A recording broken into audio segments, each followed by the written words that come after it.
ज़्यादा वो कुछ भी बेहतर नहीं हुआ है और 80 लाख रुपए की एक तरह से आप समझिए कंप्लीट बर्बादी है, क्योंकि जो नेशनल ग्रीन ट्राइब्यूनल है ये भी मालूम पड़ा है कि उसने उस पर एक तरह से रोक लगा दी है और वो वाजिब भी है, जायज़ भी है। और रोक लगाने की वजह ये है कि जिन पैरामीटर्स पे या जिस आधार पर शिमला का डेवलपमेंट प्लान, पहले तो डेवलपमेंट प्लान क्या चीज़ है, डेवलपमेंट प्लान सिर्फ मतलब आने वाले 20 साल के लिए किस तरह का विकास शिमला में होना चाहिए, ये सिर्फ ये नहीं कि कैसी बिल्डिंग बननी चाहिए जिसको हम लोग अपनी भाषा में बोलते हैं लैंड यूज़ प्लान। ये सिर्फ लैंड यूज़ का प्लान नहीं है, दरअसल ये पूरा इंफ्रास्ट्रक्चर डेवलपमेंट का प्लान होना चाहिए था।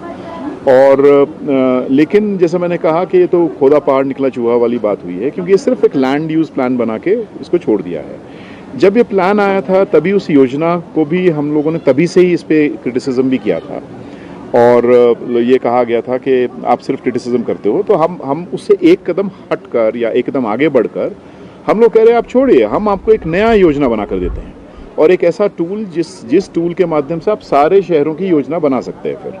और उसमें और हम आपको फ्री में, मतलब जो आप 80 लाख रुपए दिए हो, हम फ्री में आपको एक डेमोन्स्ट्रेशन देने को तैयार हैं। हम मतलब जो टीम हमारे पास है, जो और कुछ ऐसे लोग हैं उस टीम में जिन्होंने मतलब जो वॉर टॉर्न सिटीज़ है, जो युद्ध के बाद जो कुछ ऐसे शहर हुए हैं जैसे बोस्निया हर्ज़ेगोविना के अंदर, वहाँ शहर बनाए हैं, बसाए हैं। वो लोग हिमाचल के साथ उनका मतलब एक लगाव भी है और वो लोग पूरी उस टूल किट को फ्री में बनाने को तैयार है। अब सवाल है ये टूल किट क्या होना चाहिए, लेकिन लेमैन से अगर हम पूछेंगे कि योजना है कैसी होनी चाहिए, योजना ऐसी होनी चाहिए जिसमें घर की बात हो, कैसा घर होगा, जिसमें बात हो मोबिलिटी की, कैसी मोबिलिटी होगी, कितनी गाड़ियां चलेगी, कितने लोग पैदल चलेंगे, कितने लोग साइकिल पे चलेंगे, कैसा इंफ्रास्ट्रक्चर होगा, शिक्षण संस्थाएं कहाँ होंगी।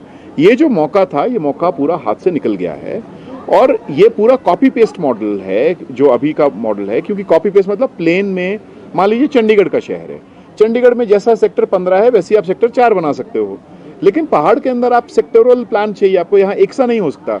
जो आपका छोटे शिमला की पहाड़ी है वो आपकी भराड़ी की पहाड़ी नहीं हो सकती है, तो इसलिए इसका अलग से लैंड यूज जिसकी जियोलॉजिकल स्टडी के आधार पर होना चाहिए था।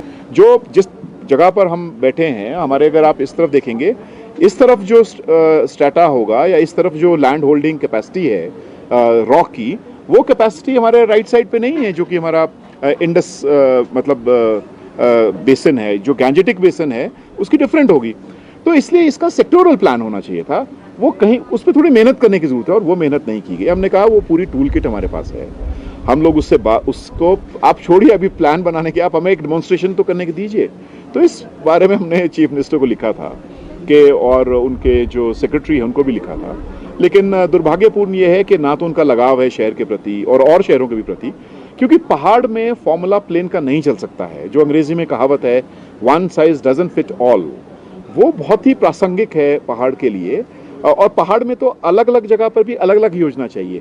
जो आपका FAR इसको हम कहते हैं, मान लीजिए लैंड यूज ही आप ले लीजिए कि फ्लोर एरिया रेशियो, अगर FAR आपका जो मतलब सदर्न साइड में होगा वो आपका नॉर्थ वेस्टर्न साइड में एक सा FAR नहीं हो सकता जैसे प्लेन के अंदर होता है। फिर मैंने आपको चंडीगढ़ का उदाहरण दिया। तो ये जो बुनियादी बात होनी चाहिए थी कि 20 साल बाद, और मतलब वो प्लान इतना बेकार है, वो बोल रहा है 6 लाख आबादी हो जाएगी।